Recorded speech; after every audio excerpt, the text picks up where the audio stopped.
50-100 টাকা নিলে অনেক ভিডিও ঠিক না, কিন্তু এই জিনিসগুলো দেখেন।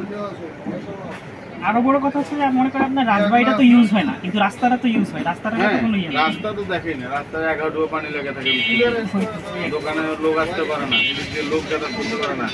বান্ডাবাতলা থেকে রাস্তাটা কি অবস্থা, ওই জন্য আর কি মনে করেন এখন এটাতে যে শতভাগ কাজ হবে তাও আশা করা যায় না, কিন্তু দাবি তো তুলতে হবে।